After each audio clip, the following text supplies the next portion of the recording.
All right, so I guess I'll speak to my experience with this.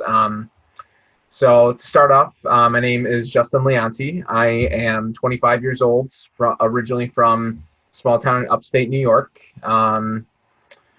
My first exposure to psychedelics or entheogens was when I was 19. I saw this band Fish, and I had no idea who they were ahead of time. And my friend brought me there. He shared with me these mushrooms, and I didn't know what I was getting myself into. I had smoked weed before, and was expecting the experience to be something like that, but it was so far from anything that I had experienced. About an hour after we had eaten the mushrooms, I began to feel these sensations in my body, heaviness in my limbs, and I was beginning to think. I was thinking like, wow, these are strange sensations, and I'm not sure where this is going. It didn't feel like I was really impacted by anything like I would be if I were to have smoked weed.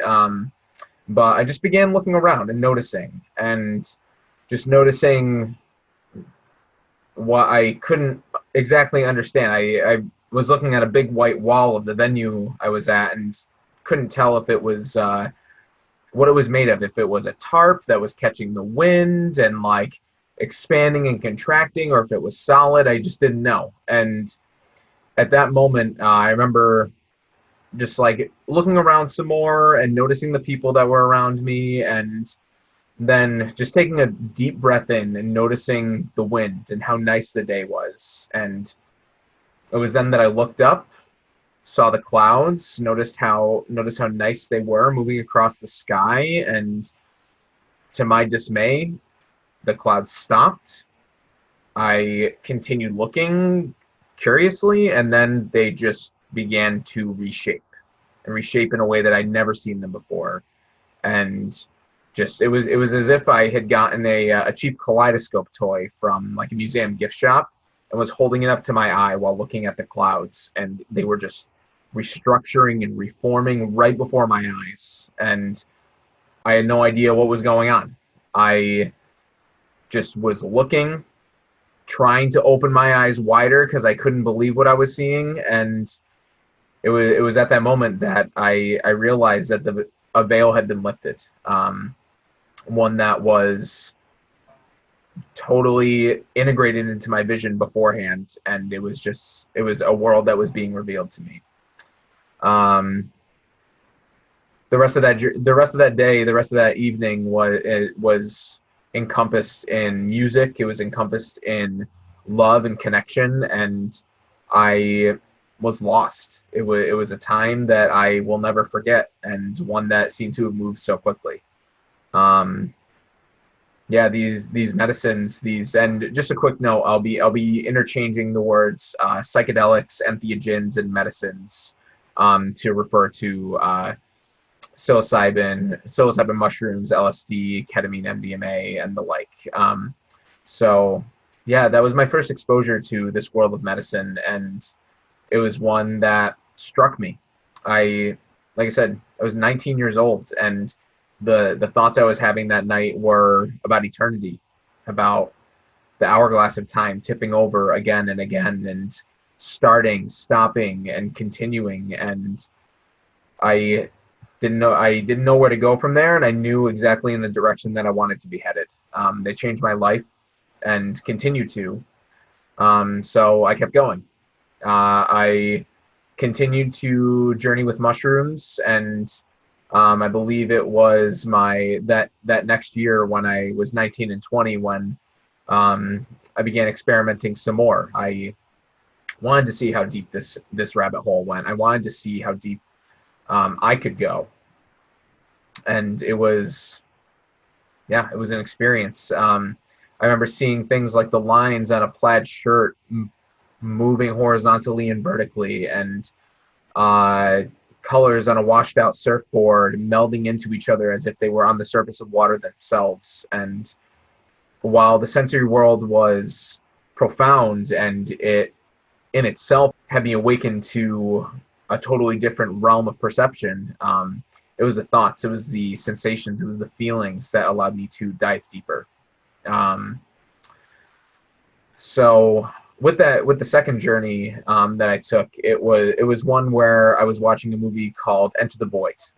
It was not a movie that one would think to watch in a medicine journey, but it was one that I found myself in nonetheless. It is intense. It is transpersonal. It is, and I'll go into that term a little bit more, but it's one where if you delve deep, the messages in there are vast. And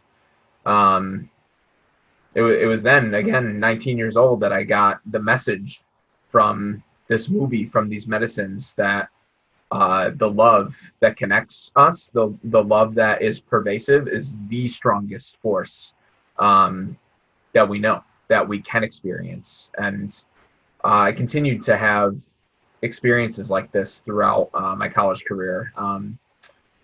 So sophomore year, experimented with mushrooms. Junior year, experimented with LSD, MDMA, and continued from there. Senior year was exposed to ketamine, and finally after college, experienced DMT. And these medicines are profound. I think it is Stan Groff that said, I could be wrong on this, but I think it's Stan Groff that says that these are the most adept tools that we have of exploring consciousness. And this is a I'll just say a man, because I don't think a title is I don't think many titles could encompass what he has done. He's done thousands of LSD sessions with folks, and he has published a myriad of papers on the benefits of psychedelics. And unfortunately, they've been lost or covered or buried up throughout time, but we're beginning to resurface at this moment in this,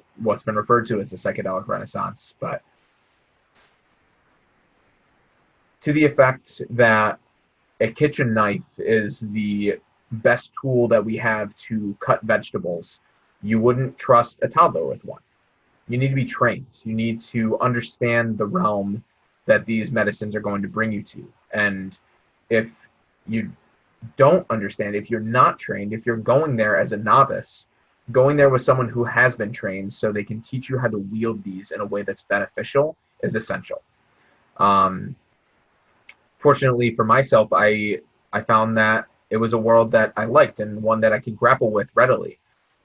So I explored on my own. I explored with friends, and as I have been mentioning, I started off recreationally, and that has been, and I think many others, my age in particular, the window in, through music, through friends, through just seeking experience that's different than just the mundane weed and alcohol that most college folks are experimenting with.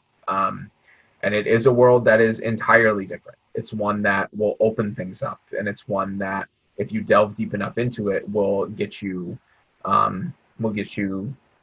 somewhere. I was going to say some answers, but it's dependent on the questions you ask. So speaking on self-development, transformation, healing, expansion of perceptions, and awakening, they have been integral for me. I would not be who I am. I would not be where I am here in California, in the Bay Area, at 25 years old, finishing up my master's program in transpersonal psychology, had I not been exposed to these when I had. They have rapidly enhanced my perceptive abilities inwardly. They have really just allowed me to look at myself in a light that wouldn't have been shown otherwise, or at least would have taken a significantly longer time to find myself where I am.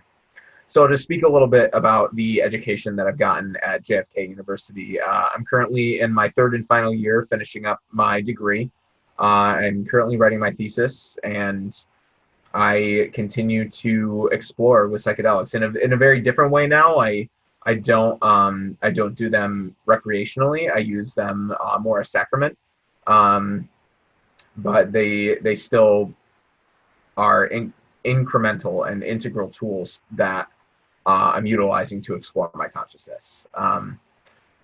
These medicines, these entheogens, have allowed me to take the teachings that I have, the raw materials that I've been provided through JFK, and assemble them in a way that's coherent, in a way that I can stand on, a solid structure.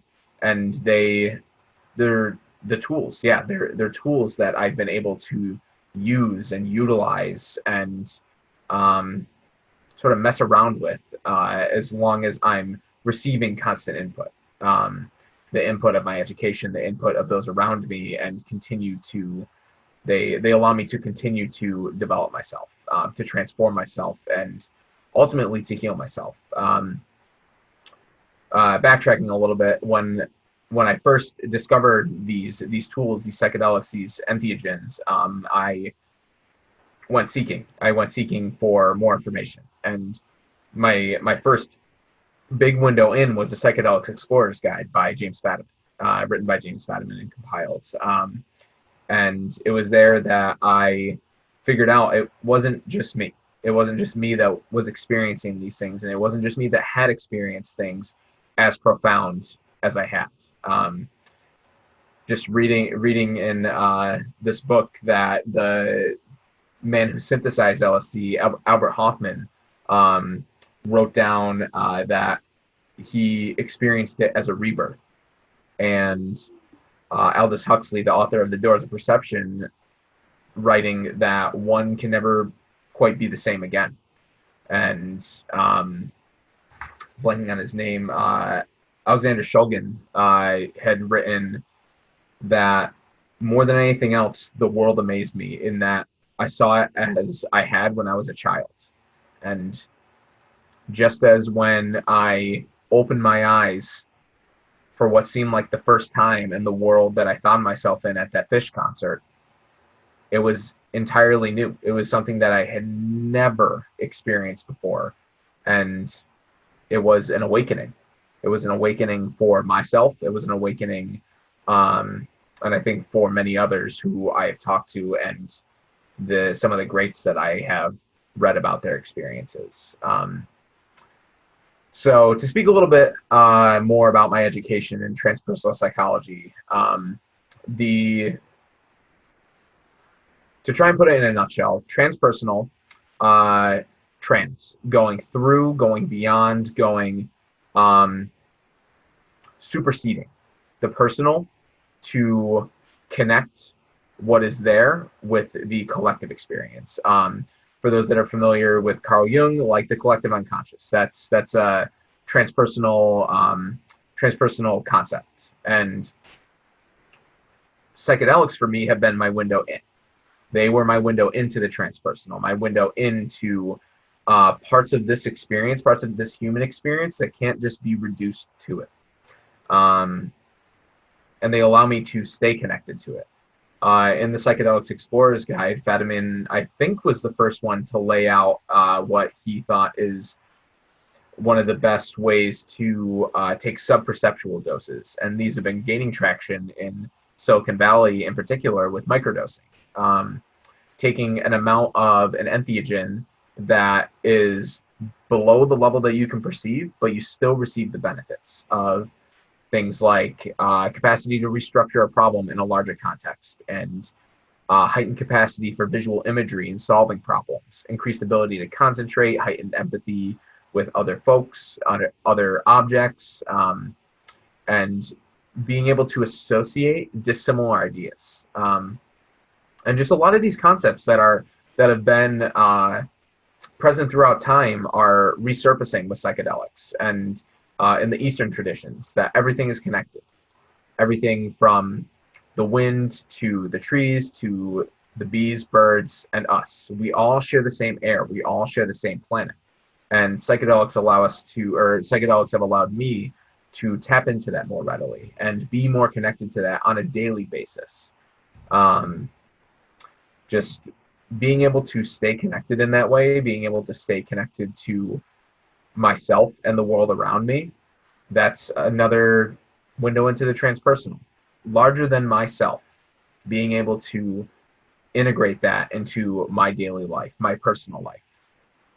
That's been another huge benefit of these medicines. So I'll speak a little bit on the nature and history of entheogenic practice.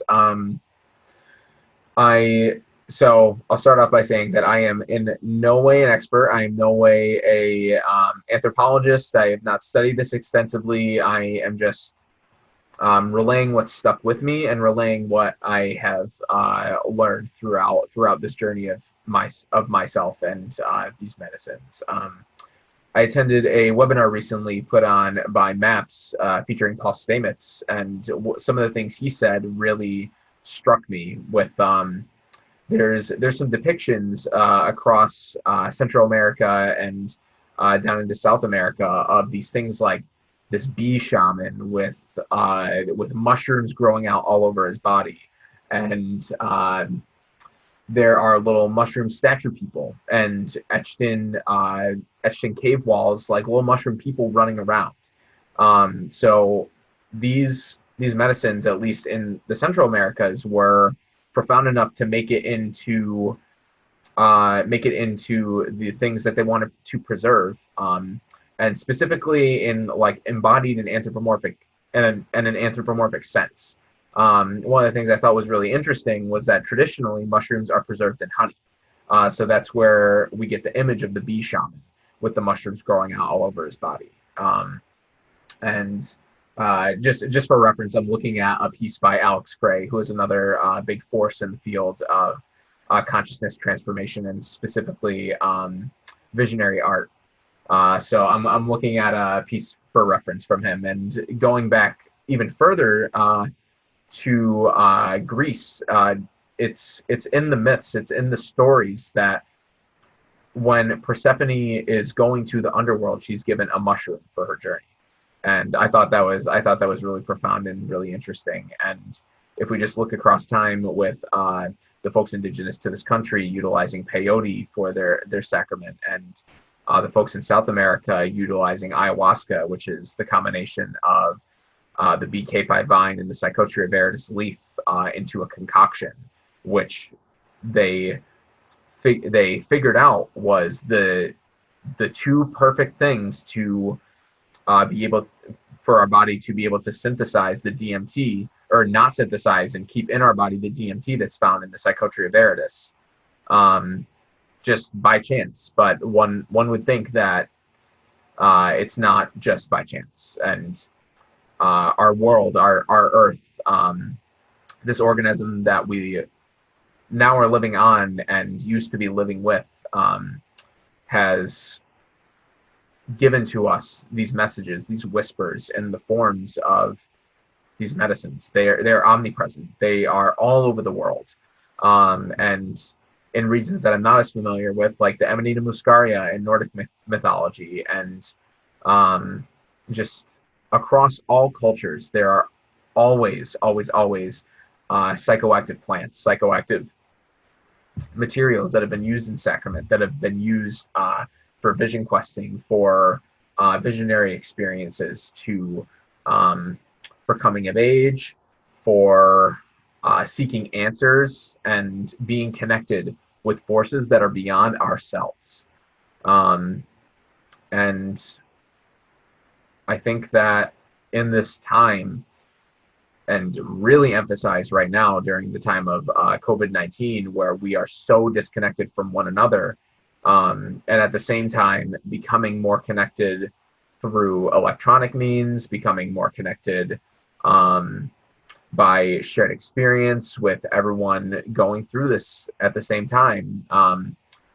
This time is critical to tug on the teachings of these medicines and allow them to teach us once more. I remember writing at one point and hesitating on the words utilize these medicines or take these tools and use them, because they're not to be used, they're to be moved with. And they do have spirit of their own. They operate with spirit. They operate in a realm that is beyond ourselves, in the transpersonal realm. And they really do teach us, they guide us.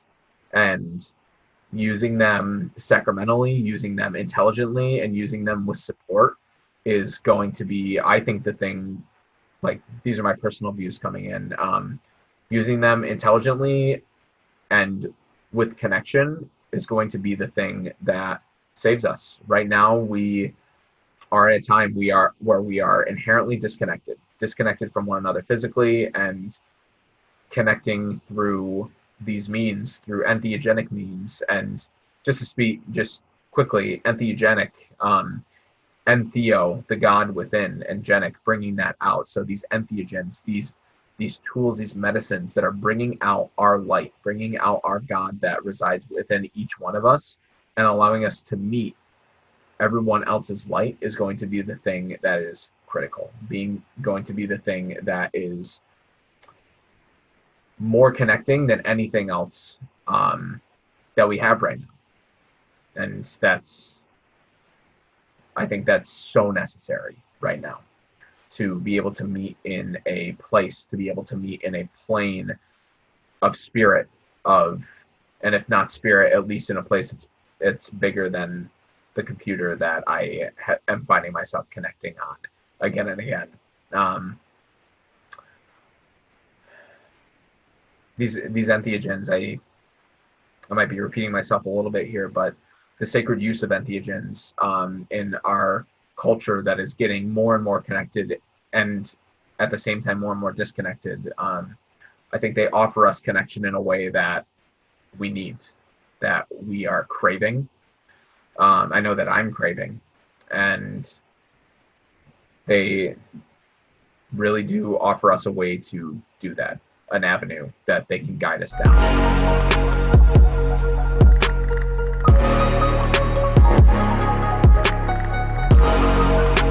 Yeah, so in thinking about their use for mental health, which is the route that I hope to take, my aspiration when coming to the Bay Area has been to eventually become a psychedelic assisted psychotherapist. In the Psychedelics Explorer's Guide, it lays out 10 just like general things that have been repeatedly reported by folks. Those are low inhibition or anxiety, capacity to restructure a problem in a larger context, enhanced fluency and flexibility of ideation, heightened capacity for visual imagery and fantasy, increased ability to concentrate, heightened empathy for external processes and objects, and also heightened empathy with other people. Subconscious data, or data that's generally lies below awareness, is more accessible, and association with similar ideas, and heightened motivation to obtain closure. So all of that in a sort of a mental health ball allows for the exploration of subconscious data with heightened ability to imagine the context that the difficulty either is currently occurring in or has occurred in, with a heightened motivation to obtain closure. Folks, and myself included, are really motivated to figure out why, to figure out how can I look at this and get the answers that I wish I had gotten years ago. And just being able to go there with little anxiety, little inhibition, and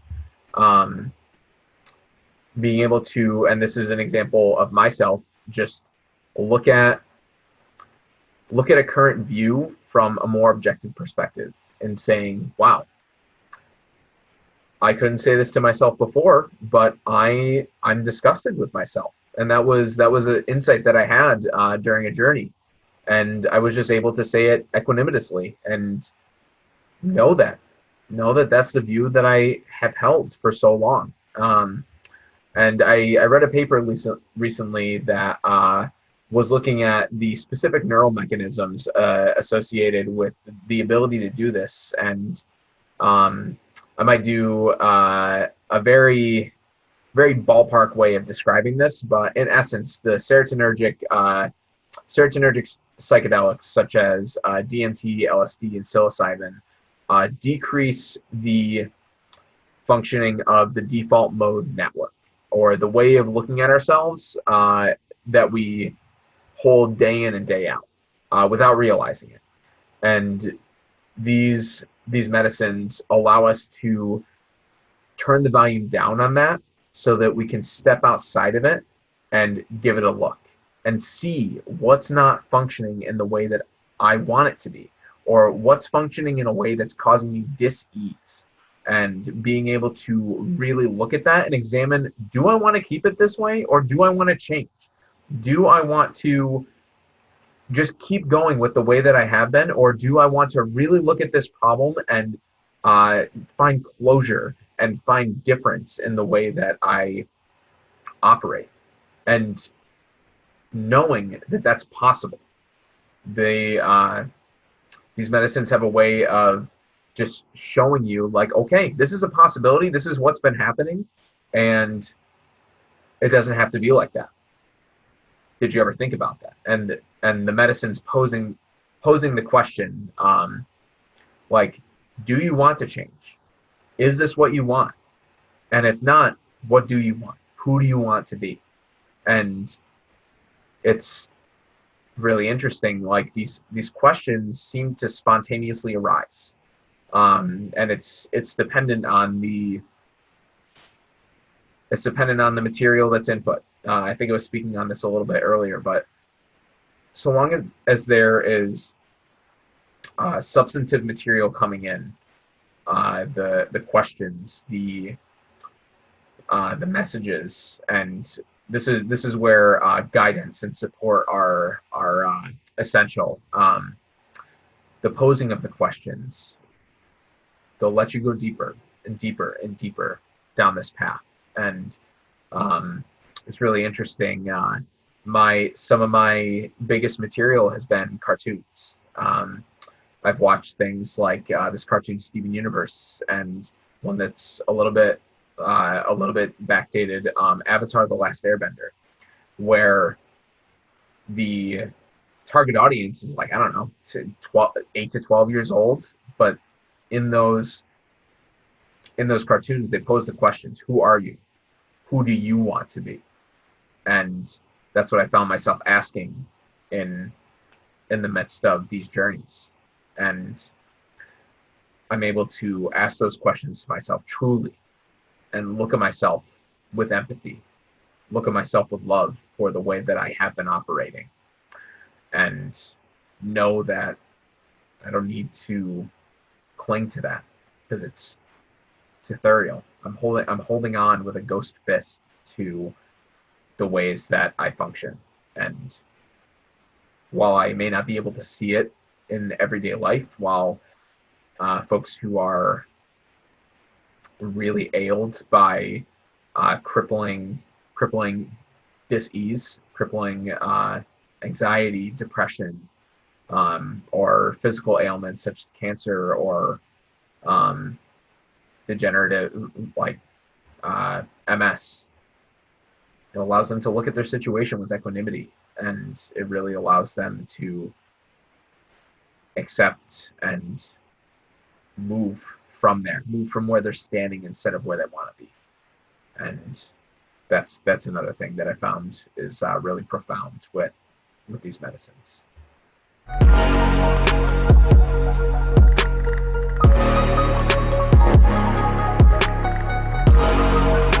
Last piece that I want to speak on is just how much these really increase the depth of experience. It's one thing that really struck me when I heard it is the field of science, and just like the things that, when they come to mind, I think as like sterile or like hospital setting. And fields where it's more analytic and more so to say, like left-brained. You can only get so far with using one hemisphere. You can only get so far with only utilizing half of your creative capacity and your analytic capacity. And the thing that allows you to jump, and I mentioned this earlier, is as Silicon Valley is experimenting and really gaining traction with microdosing, the creative capacity that is fostered and really awakened with these medicines is essential. It's one that when you listen, like for example, when you listen to music, you hear the highs and lows in different ways. And when you look at a piece of art and you when you see an original Van Gogh, you see what he was trying to get at and what he was truly experiencing. Yeah, the quality of emotion comes through, the quality of lived experience can come through in a piece of art, and even in an inanimate object of this thing, this piece has energy. And for me, in my field, and where I hope to go into being a therapist, it's allowed me to really tap into the depth and the emotionality and the energy of words, and just being able to really see, experience, and even feel the impact of the energy behind words, the energy that words have. And that's another gift that I feel these medicines, these entheogens have given me, that the world has energy, and even the most minute thing has energy behind it. If it's in existence, it's energy. And that's scientific fact. And being able to harness that, being able to tap into that, and being able to experience that is another gift that I don't think I would have gotten otherwise.